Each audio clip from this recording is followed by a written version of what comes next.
Pada dasarnya Gorontalo berasal dari kata Hulontalo. Namun, dikarenakan kesulitan dalam pengucapannya, Belanda yang pada zaman dulu sedang menduduki Nusantara menyebut Hulontalo menjadi Gorontalo.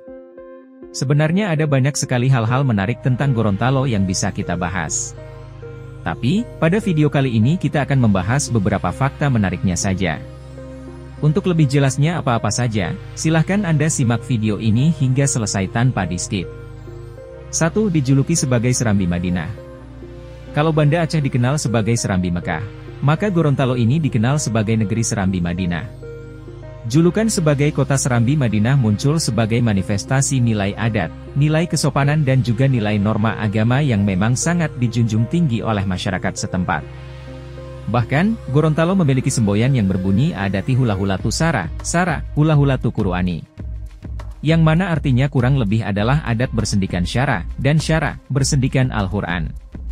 Selain itu, pemerintah daerah setempat juga telah mencanangkan kota Bumi Maleo sebagai destinasi wisata halal atau halal tourism setelah Lombok, sehingga diharapkan mampu menarik para wisatawan domestik maupun internasional, terutama para wisatawan yang berasal dari Timur Tengah. 2. Memiliki Masjid Hunto Sultan Amai Gorontalo. Gorontalo juga memiliki sebuah masjid bersejarah tertua yang dikenal dengan nama Masjid Hunto Sultan Amai. Selain dikenal sebagai jejak syiar Islam di Gorontalo, Masjid Hunto ini juga konon didirikan sebagai mahar sang raja saat hendak meminang putri impiannya. Masjid Hunto sendiri hingga saat ini masih berdiri kokoh di Kelurahan Biau Kecamatan Kota Selatan Kota Gorontalo. Dibangun pada tahun 1495 Masehi silam, Masjid Hunto ini memiliki luas 12 x 12 meter dan sudah pernah beberapa kali direnovasi. Meskipun masjid ini sudah berusia ratusan tahun dan sudah pernah direnovasi, bentuk asli masjid yang dibangun oleh Sultan Amai ini masih dipertahankan hingga saat ini. Beberapa bagian dari masjid ini sendiri diantaranya ada 4 buah tiang penyangga masjid yang diartikan sebagai 4 sahabat Nabi, 6 pintu kayu, mimbar yang ornamennya berasal dari Gujarat India, beduk serta sumur tua tempat wudhu yang usianya setua Masjid Hunto ini. Di balik kemegahannya, tentu Masjid Hunto ini menyimpan sejarah yang sangat menarik untuk diketahui.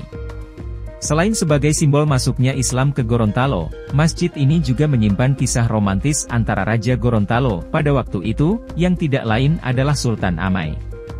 Konon, raja berjuluk Raja Tutilayo yang memerintah pada tahun 1472 hingga 1550 tersebut, mendirikan masjid ini sebagai mahar untuk meminang putri impiannya yang bernama Boki Autangu dari Kerajaan Palasa yang ada di Sulawesi Tengah. Sesuai permintaan Raja Palasa, sebagai syarat untuk bisa menikahi putrinya, Raja Amai pun diharuskan memeluk agama Islam dan membangun sebuah masjid di Gorontalo sebagai mahar atas pernikahannya. Setelah sang raja memeluk agama Islam dan diberi gelar Sultan Amai, sejak saat itu pula seluruh rakyat Gorontalo yang dipimpinnya turut memeluk agama Islam. 3. Memiliki Benteng Otanaha Gorontalo. Benteng Otanaha ini merupakan sebuah benteng yang berada di atas perbukitan Kelurahan Dembe 1, Kecamatan Kota Barat Kota Gorontalo, yang untuk saat ini sudah menjadi tempat favorit bagi para wisatawan lokal. Sebelum pandemi, tidak jarang dari para wisatawan mancanegara yang terlihat lalu lalang di lokasi yang menjadi salah satu cagar budaya di Provinsi Gorontalo ini. Benteng Otanaha sendiri berada sekitar 9 km dari kota Gorontalo. Dan untuk bisa sampai ke lokasi yang satu ini, para pengunjung bisa menyewa becak motor, atau dengan naik kendaraan sendiri dengan waktu tempuh sekitar 30 menit saja. Benteng ini mulai dibangun pada abad ke-15. Di mana bangunan keseluruhannya terdiri dari 3 buah benteng, yang masing-masing bernama Benteng Otanaha, Benteng Otahia, dan juga Benteng Ulupahu. Benteng ini sebelumnya dibangun sebagai wujud kerjasama antara Portugis dengan Raja Gorontalo, yang pada saat itu sedang berkuasa. Lebih tepatnya pada tahun 1505 hingga tahun 1585 untuk melawan musuh yang mulai masuk ke wilayah Gorontalo. Namun, pada akhirnya Portugis ternyata berkhianat. Ketika ada serangan dari pihak musuh, mereka malah tidak membantu sama sekali. Yang pada akhirnya, Raja Gorontalo mengumpulkan rakyatnya untuk bersama-sama mengusir Portugis dan berhasil menduduki benteng tersebut. Hal unik lainnya yang bisa Anda temukan di benteng ini ada pada proses pembuatannya. Konon katanya batu-batu yang menjadi material utama untuk membangun benteng ini dibuat dari bahan dasar, yang berupa putih telur burung maleo yang merupakan salah satu burung endemik Sulawesi. Selain dikenal sebagai objek wisata bersejarah, Benteng Otanaha ini juga menawarkan spot-spot yang sangat bagus untuk para pengunjung. Adapun untuk biaya masuknya sendiri hanya 2.000 saja. 4 desa di atas laut Suku Bajo. Provinsi Gorontalo juga memiliki objek wisata laut yang terletak di Kecamatan Popayato, Kabupaten Pohuwato. Jaraknya kurang lebih sekitar 7 jam perjalanan ke arah barat dari kota Gorontalo. Objek wisata tersebut tidak lain adalah Kampung Suku Bajo yang dikenal sebagai Pelaut Ulung di Desa Torosiaje. Desa Torosiaje atau yang juga dikenal sebagai Kampung Bajo berada di atas air laut Teluk Tomini yang berjarak sekitar 600 meter dari daratan.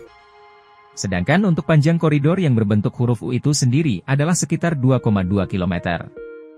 Setiba di dermaga, para pengunjung yang hendak ke Kampung Bajo bisa memilih untuk naik ojek perahu yang dipungut biaya Rp2.000 saja per orangnya. Adapun untuk waktu tempuh dari dermaga ke Kampung Bajo ini sendiri adalah sekitar 5 hingga 7 menit saja.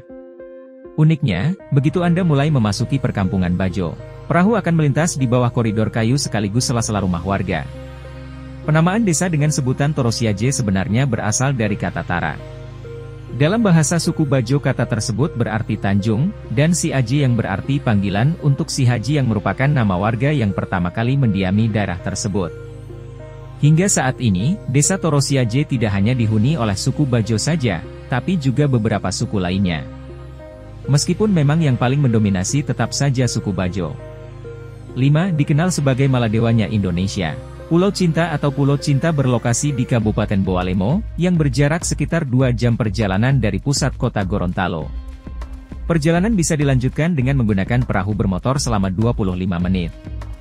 Pulau ini memiliki legenda romantis yang mewarnai asal-usul pulau berbentuk hati. Konon, Pulau Cinta ini menjadi tempat persembunyian rahasia Pangeran Gorontalo dengan putri cantik anak pedagang Belanda yang diam-diam saling suka.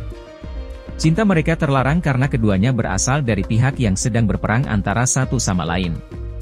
Pulau Cinta menjadi saksi bisu, di mana dua insan tersebut bisa melupakan konflik yang menyedihkan di bawah taburan bintang yang gemerlap.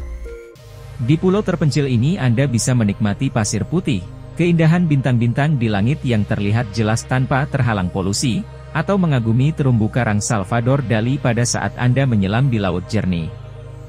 Bahkan Anda juga bisa menyusuri hutan yang ada di tepi pantai hingga bersantai dalam keheningan. Pulau Cinta ini juga disebut sebagai Maladewanya Indonesia. Itulah beberapa fakta menarik Gorontalo yang admin tahu, dan bisa admin share untuk Anda pada video kali ini. Jika Anda suka dengan video ini, silahkan bantu like, komen, subscribe serta share video ini ke teman-teman Anda. Terima kasih dan sampai jumpa pada video selanjutnya.